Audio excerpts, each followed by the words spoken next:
So yeah, he announced it the other day. Obviously, there was all that hype for about a week saying, what's Racing New South Wales going to do? What are they going to do? And everyone was thinking, fuck, they're just going to put Zhang on Melbourne Cup Day. So $2 million race, Country Cup winners all get the chance to go run for $2 million. Does that just make, there's got to be some form of thing that doesn't stop the big trainers going to all the Country Cups and taking it out, right? Yeah, true. That's the issue. I didn't even think about it like that. Well, there's got to be, I would assume there's some sort of, rules and stuff for that. But otherwise. Yeah. Surely there's just like region restrictions. Yeah. What do you think? Because I know that you're a diehard Melbourne Spring guy, but there's also the fact that Volandis is a genius and he's done lots of good stuff here. Is it dumb to put something on it? Like, I originally thought it was pretty stupid, but it's going to be on after the race. People at Randwick are going to be there. Put something on for them. It's not going to be a 3,200 meter race. Yeah, I don't know. Like, I understand why he's doing it. He doesn't even think about Melbourne racing. It's not even in his head. He just literally is just like, he's in their head. That's what's happening. You know what I mean? So it's as a fan, it annoys me because I think there's got to be some form of respect for what the Melbourne Spring Carnival is. Just a little bit, but there's just none. He just has no care. There is the nostalgia. It's still there. But I feel like they're stuck. And it's not like they are. What do they do? They wouldn't have coin. It's not like they don't have coin. Do something about it. Like the nuts to have go. You think about the All-Star Mile that's coming up. There is no hype.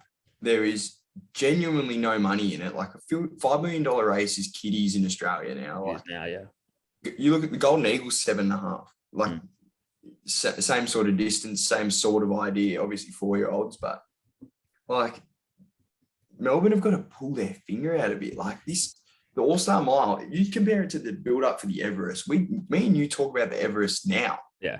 I think, and it's not, the Everest was a ballsy thing to do. How are we going to sell these huge slots? Who's going to fill them? They were snapped up so quick. And it worked really quickly, and prize money goes up every year. Who cares? Like, to be honest, 10 million to 15 million, it's still fucking ginormous, right? But All-Star Mile, I kind of like it, the voting and that, but it's got nothing on me for the Everest, like at all.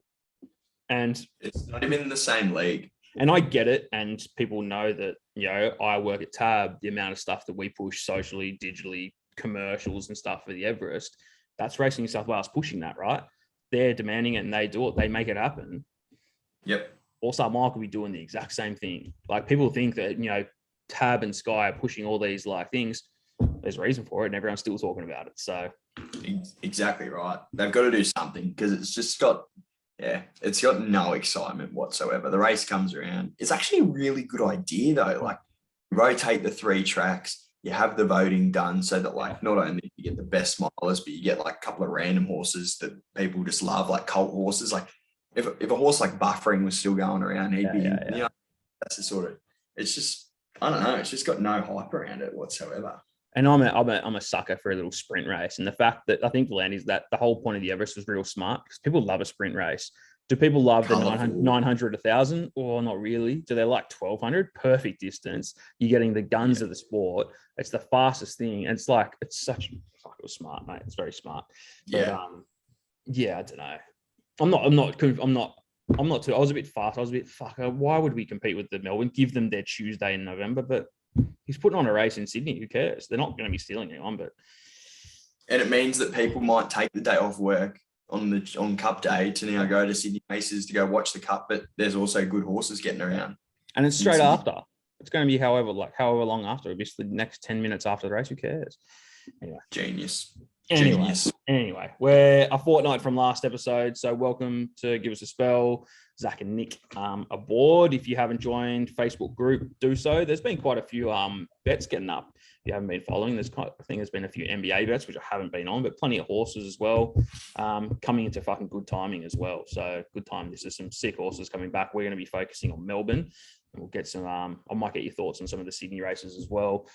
It gets a bit exciting. I think even looking at one of the trials the other day in Sydney, I think you could literally pause and talk about every single horse in the trial. Like there was Think It Over, there was mate, they were all there. What are your thoughts, mate? You had any wins lately? Have you you're going to the races this weekend? You said bit of an occasion? planning on going with the old man and the brother, which would be good. I haven't been for a while, so it'd be nice to get out there. Yeah, it's just great. Even last weekend to have like horses like Ranch Hand, Paul Haley, those horses back was really exciting. Little push as well, just a horse that I want to really follow for the rest of its spring. Halal Really ran 10th fastest last 600 of the whole day, and then I think it was the 5th or 6th fastest for the entire day for his 200. 1200 meters, clearly not his dead set go. He's a 14, probably more like a miler. So I reckon it'll be a really good race for him. I reckon maybe a Randwick Guineas will be a really good race for him. Paul Haley was good, eh? Got out for a decent price too. But geez, they walked like if you're going to change tactics on that horse, like jump well. Karen rode at a treat. It was probably the ride of the day, really. You just got to win. You've got to win, right? And people stuck with it. Like it was drifting. Tipsters and whatever still made it their best bet. Like I was pretty surprised. Some people would jump off and change, but mate, it got out to, I can't remember. It was like high threes, I think. And I wasn't on. I thought Manchan was probably a pretty good bet as well. I think Converge was good, but yeah, tough one. Yeah, but Halal for me is the one to follow. If you go back and watch its replay, it sort of back in the ruck, couldn't get a run, and then got its run and ended up finishing 5th, smashed the line. So ran the fastest 600 of that race. So I think there's a good race for it. I'd be backing it everywhere it goes. We've talked in the past when we say that we love Sydney Autumn. What's your favourite autumn race? Probably the QE2, the Queen Elizabeth. Really? Yeah, the TJ is good too. That's what I mean. If Chautauqua didn't win those TJs, would you still be like have a little soft spot? I just still get goosebumps every time. People say Chautauqua wasn't that great, but watching it, fucking amazing. I suppose with the TJ, before we had the Everest, this was the race. It was this race, and then you sort of had the Darley sprint down in Melbourne. They were the 2 sprint races. So the TJ's sort of taken a little bit of a backseat with the Everest, but I still love the TJ. There's something about the Queen Elizabeth where all the best horses in terms of that mile to 2000, like your real Cox Plate style, horses come from overseas. You got very elegant running in it. So I love that race. I reckon it's always a ripper.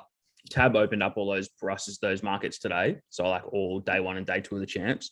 So Queen Elizabeth, bunch of early favourites. You got Very Elegant, Zaki, and Animo all at $6. Who's your pick out of those 3? Huh? Zaki?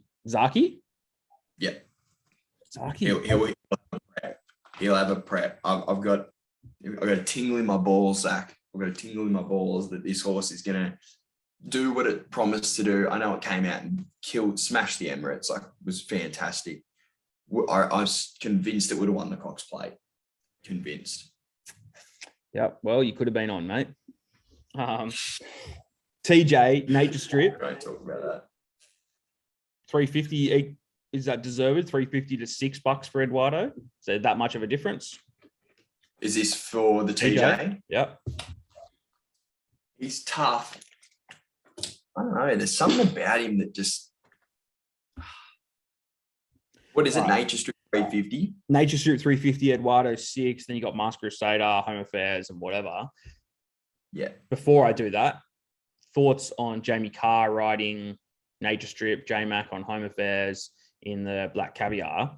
So people are wondering, like, fuck, what happened? It's just because J-Mac promised Coolmore that he's going to be riding Home Affairs wherever it races, right? And it was always good. They were going to clash. They clashed, whatever. But I don't think it's him saying, I'd rather ride Home Affairs than Nature Strip, because I think it would be the other way around. But you don't lose anything from Jamie Carr riding it. Hence what we saw last year, right? But people are so, like, silly. Like, I've seen a few of the pages I follow, like, come out and said, oh, huge push, J-Mac's chosen Home Affairs. Like, no, huge push. He signs a contract with Coolmore. He's their jockey in Australia. Like, it's just, unfortunately, they've met. And you saw Waller's thing. He said, unfortunately, we just couldn't split the two. We had to have them running in the same race. It will be a good battle. It'll be awesome. Really... I love up the straight too. It'll be interesting. Like, J-Mac won't want to lose, but mate, that was pretty good. But we're doing Caulfield, and the first race is one of your faves, I think. 1400 meter race. We got In the Boat. So if you bet in Melbourne, you know In the Boat. What is it? 5 from 8, I think it is now. It's won its last 4. So bloody good horse. $2.20 though, and we're recording this Thursday. So it's coming in 50 cents from yesterday. Fundraisers there at $5. We got Unanimous, Paperboy, Ripper Reader. In the Boat wins. It's just, what can you knock? You can't knock anything, can you? Like, even when we really liked it last week, is sort of 2 weeks ago, is sort of our best bet. Like, leads throughout, does exactly what we said, jumped out well, and just a little bit of pressure and kicked off the turn and won. I just think it's just don't try and overcomplicate it. Is Fundraiser going to try and piss it off up front? Potentially. Jai McNeil, can we talk about him for just 6 seconds? Is he the best jockey in the country at the moment? Well, okay, big call. But yeah, he's a gun. Is he though? Oh, I don't know. He's flying. What did he ride the other week? 5 last week? Yeah. I think he rode like 5. He's a gun. He was $26 to ride 4 or more winners, and he rode 5. Yeah. I like that bet. That Tab does. It's good. So yeah, I'm sure that Jai will have something up his sleeve. He's riding pretty arrogantly at the moment. Gate 1 as well. So I think, I still think In the Boat wins. That's the exacta though, you reckon? Yeah, I think they're the two, depending on how hard they go in front. But yeah, they're the clear 2 best horses in the race. Race 2 is the Autumn Stakes.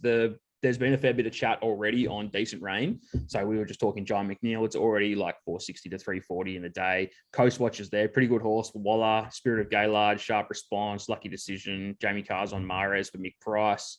Look, Decent Rain's been backed and people have been talking it up. We gave it a push. Was it last year?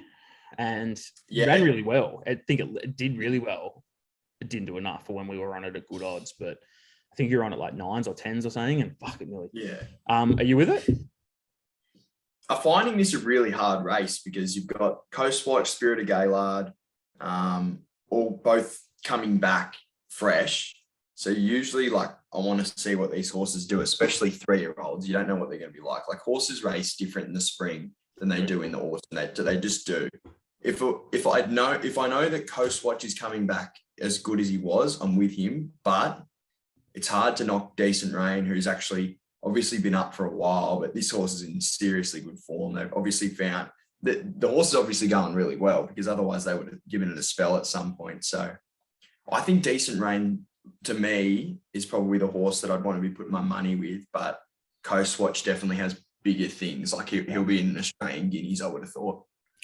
Coast Watch, yeah, too. It's coming up a couple of trials. It's going to do pretty well. Craig Williams aboard, but hard to go past fucking Decent Rain there, I reckon. The boys are up next. The Blue Diamond Prelude. Jacquino, it's a fave for Damien Lane, one of the greats. Mick Price, 270. We got Count the Headlights at $4. A Million at 5s. One for Godolphin there, Dormier at 6s. There's not much going on market-wise. Earlier or before we recorded, you said you like Jacquino?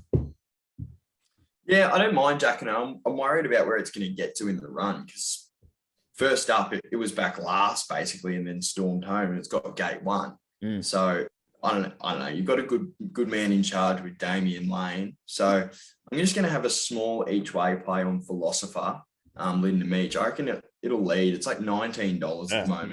$19. But I'm not too fussed about that. I thought it was $1.90 last start and got rolled. I'm happy to forgive at the price that we've been given. I'm just going to have something each way on it. But Jacquino does look pretty promising. Just worried about where it's going to get to. Yeah. Sweet. Mate, don't know about your place. Got some hectic thunder happening right now. My lights are flashing. So hopefully we don't. Really? Hopefully we don't cut. Supposed to have training in an hour? I'm only fucking 40 minutes away, or half an hour away from you. But go to the girls, race 4. Same race, the Prelude. So Miss Rosano. 480 to 420. So that's a decent go from yesterday. We got English Riviera, Latzia, Seiru. Look, same deal. Not much going on market-wise. Mate, I don't know. Talk to me. I don't have much for this. I don't have a lot of opinion either. It'll be a watch for me. There's always a good horse that comes out of this race. Yeah. The one I'm going to back's English Riviera. Already been a little bit of specking. It's 6 into, I think, 480. Yep. Ran against the boys in Lofty Strike. So, and ran pretty well, to be honest. So I can see why there's a little bit of money. So that'll be the one that I maybe have something small on. But to be honest, it'll probably be a race where we just watch. Yeah, I'm with you. Kevin Hayes, Scorched Earth. We like this horse. Damien Oliver and Maloney. It's 370 in just a touch. Mallory, fuck, it's a horse I've been on a few times. Argentia, that's at 8. We got Heresy, Jamie Carr at $9. We love seeing Jamie Carr and something at good odds. We got Danny's St. Darcy at 10s. We got then we go out to double figures and bigger. Not much has been backed. Not even Scorched Earth. I mean, it's in 20 cents. That's not a whole lot of cash. So, are you with Scorched Earth? I am with Scorched Earth.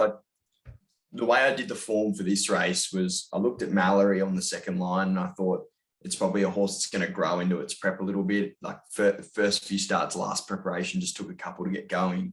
So sort of ruled it out. Argentia is the other one that had big promise and started like a $2 favourite against Zuzarella or something and got skittled. Gate 14 is a bit of a worry, so ruled it out. Heresy, obviously exciting horse too. Like who knows how it'll come back. So I don't know. There was too many ifs and buts about the other horses, so I just went with Scorched Earth, who's had 2 wins for the prep. Yeah. Speaking of Zuzarella, hopefully I found a bit of a market play there the other day. It was fucking $26 with us, 26 and 6s with Tab, fucking $9 elsewhere. I think it had a pretty good trial in the morning. I think it's come into $12 or something now for the surround, but could have been worth a good one then. The car line. This is Open Mind at 310, bit of a back already. Normandy Bridge at 380. Got Shared Ambition, obviously centered around Sydney. Spanish Mission. Yeah, Yonkers even going around. Tough one.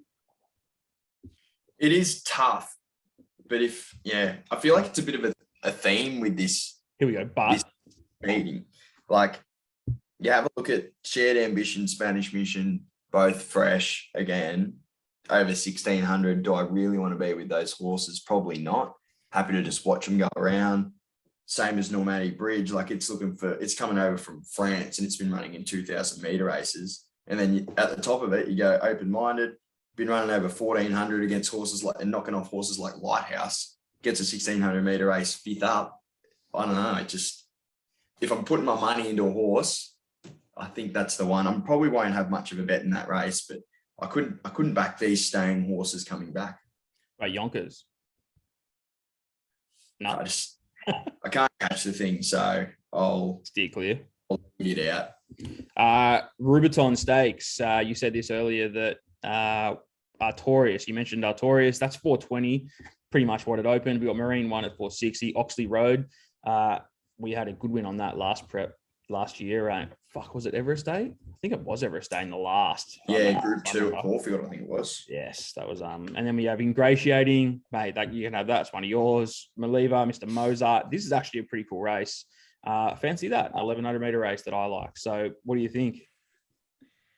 Couldn't have Artorias over 1,100 meters at 420. I could not have it at all. Flying late. This is a horse that was over 1,200. When it was really well. That was the day when all 3 favourites got skittled. It was Ingratiating, about 3 of them. I multied them all 3. I remember it. Could not have this horse. Yeah, I think we did. We did a multi, didn't we? Couldn't have this horse at all first up. If it wins, it wins, but not over 1,100. It takes him about 1,600 to get wound up. Yeah. Let's go Oxley Road. All right. I don't mind it.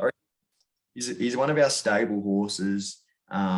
He races on the speed. Moody's flying at the moment. I don't know if you saw that thing that he trained that won yesterday by about 8 lengths. Yeah. Sure thing. Oxley Road, let's do it. I really like him as a horse. And it's on the drift too. So, mate, it might even go out a bit. I think people are still in awe of Artorias, and that's why they're just probably backing it. But you can still get 5s for Oxley Road. It might get out of touch. Pretty good race. The next one, the CF Orfs, 1,400 meters, Sinawan. We mentioned earlier, pretty good run last start. Marabi obviously is a freak, but ran really well to run second to it. Behemoth, Jamie Carr. Look, I'm pretty dirty on what it did in Adelaide. Fucking going down at like $1.30 for whatever reason. I had it in a multi. I'm Thunderstruck. Good horse. Tafane, Lighthouse, Sierra Sue, Lightsaber, Cascadian. Pretty like Starfield sort of a field. Wild Planet, Inspirational Girl. Fuck, the list goes on. Sinawan, pretty sick last week against Marabi. Yeah, super. Like it's just the perfect run for a 1400 meter race second up. It couldn't have been better. Was pretty well backed that day considering Marabi was so short. Like it was really well backed in the second favourite. And then that was at the Valley too, wound up and finished off really well. So I can see why 420. I'll probably have something on it, and I'm thunderstruck as well. It's got a neat first up record, surprisingly. You look at that horse and you think it'll take it a couple runs to get going because it's sort of that miler. But yeah, no, I'm happy to play on Thunderstruck and Sinawan. I think they're the two. Behemoth obviously sometimes takes a little bit to get going in its prep. Disappointing for you in Adelaide. But yeah, they're the two. Tafane, always a watch horse as well, but I think she'll probably take another run or two to get going. But yeah, Sinawan and I'm Thunderstruck for me. It's a good race. I like it. All right, the last. Look, I think before we press record, we were going through a couple and you said, "Oh, probably will just win." So this will be funny when it doesn't win. Probably it's coming in just a touch from 220. Marbusha, John McNeil, a little bit of a drift. We've got Flying Mascot, Rainy Bill, Karma Lass. Look, to be honest, you're probably right. Why don't you tell me who's going to come second to Probabeel before you give Probabeel a wrap? Who comes second? Probably Flying Mascot. Yeah, I'm with you. I think so. Yeah. I think they're the two. Marbusha they've got a fair bit of like hype around Marbusha. They obviously think it goes pretty good. So it'll be interesting to see how it goes. But Probabeel is so well in at the weights in this race. Like to get 60 kilos, and then you got horses like Marbusha, Flying Mascot, Rainbill, who, Rainbill's running, a couple starts ago was running at Geelong in a filly mare's listed. Like you're talking about Probabeel, one of the best mares we've got, gives her 2 kilos. Yeah. So like she's more than a 2-length better horse. So I think $1.95 is fantastic odds. She's going to get a good track as well, which is her go. Yeah, get on, massive. You like it? Here comes the rain for Sydney. We've had pretty good days, and if you can hear that, we've got a bit of thunder going on too. So, sunny West Pennant Hills, mate. There's all sun here. Sunny northern beaches at the moment. If you're betting in Sydney, we're going to be I think we're going to have a fair bit of rain the next couple of days. So, Melbourne wise, best. Are we going within the boat into Probabeel, just front end, back end of this meeting? Yeah, I think you said it pretty good. I think that works for me. There's a lot of good watch horses, I reckon, in this. But yeah, the roughie would be Philosopher. I just think it's a nice price, $19 in a race where you just never know what can happen with those Blue Diamond Pro Utes. So yeah, in the boat into Probabeel, I think they both should go pretty good. All right. Well, that's Melbourne. I'm going to ask you a couple of things on Sydney. I'm not sure if you've done them before. I've had a fair look at it, but we'll have a couple of look at them. I just want to mention one horse, which is Espiona. You know the horse. It's a Melbourne horse. It's a freak. It's got smashed already in the light fingers. $1.50. Can you see this horse running a fucking Everest or something? I can see it running in an Everest. She looks like she'll get anywhere between sort of 1,100 and 1,600 as well. So yeah. I wonder what sort of path they'll take with it. I thought it was interesting from Waller to put Fangirl in the same race. I know you can only put horses in, like there's only so many races for these gun fillies to run in. So I can understand that if he ran 1-2 with them, it's a good result. But I thought it was interesting, like Espiona's clear star. Jemay has been backed with Tommy a little bit. Yeah, and love that horse. Like, got a lot of time for that horse. Tries really hard. But yeah, Espiona, I think it starts at $1.28. People keep coming for it. Like, it did open at $1.80, which was fucking pretty hectic. But still, the other race where a bunch of big names are back is the Apollo. Very Elegant went up fave. It's now out to $5. Think It Over is now favourite, which is, look, whatever. They're both freaks, but yeah, Very Elegant was $3.50 when we put up a market the other day. Colette has been backed 11s into 7s. Yeah, we're probably going to have a bit of a wet track. Riadini, it's one of mine. We get a soft lead, we might hold on for a place. I Am Superman, Ice Bath, Cascadian, Hungry Heart, they're all there as well. But Thoughts on this race? I'm actually going to have something on Ice Bath. It's the horse I'm going to. Brad Whittup. Yeah. I can't believe that this horse is still underrated after what it's done. Yeah, just unreal. I really like the horse. I think $13 is a pretty nice price. I think the top two, probably top three, are the three classiest sort of mile to 2,000 meter horses we have. But I think, Ice Bath, after another really good prep under its belt, I reckon it's going to come out and run a really good race. So that'll be my little play in that race. Last one, It's Me. So It's Me was a gun horse. Obviously, he had that freakish win in the Cosy. That was the last time we saw it. 2020 Kosciuszko.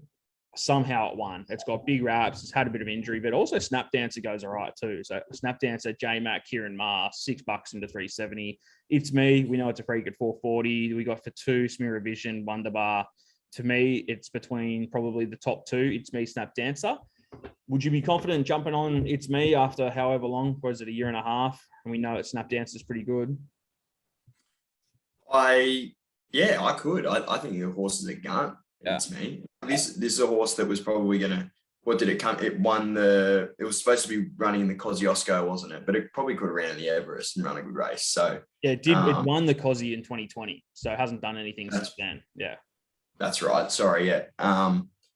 The other one as well, like Promise of Success, 53 kilos. I reckon this horse is pretty smart. Gets back and rattles home. So, and he's only had a freshen up. It's only like 100-day spell. So, and a trial in between. So I reckon if you're not sure about It's Me and you want to just have something small on it just to see how it goes, I think Promise of Success could knock them both out. Well, you just burnt me when I said I think it's between the top 2. We can chuck in top 3 then. Fucking hell. I'm not going to lie to you. I'm not going to piss you. I might just edit this bit out, but fucking whatever, mate. Smash me. Is there anything else around Australia? Is there anything Doomben, anything else at Sydney you like? You've had a flick through?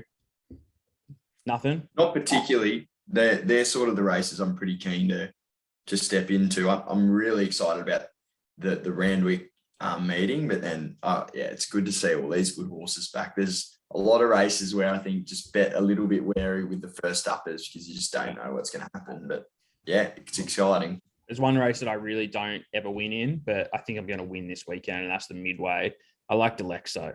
It's a 250 out to 270. J-Mac, Chris and Buchanan, but second favourite.